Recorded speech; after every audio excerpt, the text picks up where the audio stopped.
சிங்கப்பூரில் இது போன்று அன்றாடம் கிட்டத்தட்ட 1.3 மில்லியன் பிளாஸ்டிக் போத்தல்கள் பயன்படுத்தப்படுகின்றன.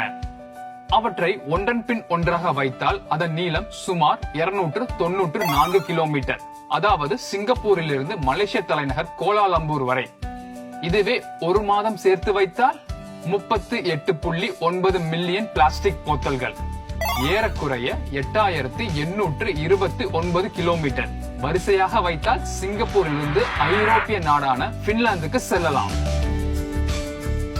இப்போது 6 மாதம் சேர்த்து வைத்தால் 233.5 மில்லியன் பிளாஸ்டிக் போத்தல்கள். கிட்டத்தட்ட 53,000 கிலோமீட்டர். அதாவது பூமியை 1.3 முறை சுற்றி வரலாம். இதற்கே மலைத்தால் எப்படி? சிங்கப்பூர் வாசிகள் இன்னும் 4 ஆண்டில் 1.87 பில்லியன் பிளாஸ்டிக் போத்தல்களை பயன்படுத்தக்கூடும். சுமார் 429,650 கிலோமீட்டர். அதாவது பூமியிலிருந்து நிலாவுக்கு செல்லும் தூரம் இது. கேட்கவே கொஞ்சம் அச்சமாகத்தான் உள்ளது. சிங்கப்பூரில் ஆண்டுக்கு 467 மில்லியன் பிளாஸ்டிக் போத்தல்கள் பயன்படுத்தப்படுகின்றன. ஒருவர் வாரத்திற்கு சராசரியாக 1 முதல் 3 பிளாஸ்டிக் போத்தல்களை பயன்படுத்துகிறார். சிங்கப்பூர் வாசிகள் மறைமுகமாகவோ நேரடியாகவோ அன்றாடம் ஒரு பிளாஸ்டிக் பொருளையாவது பயன்படுத்துகிறார்கள்.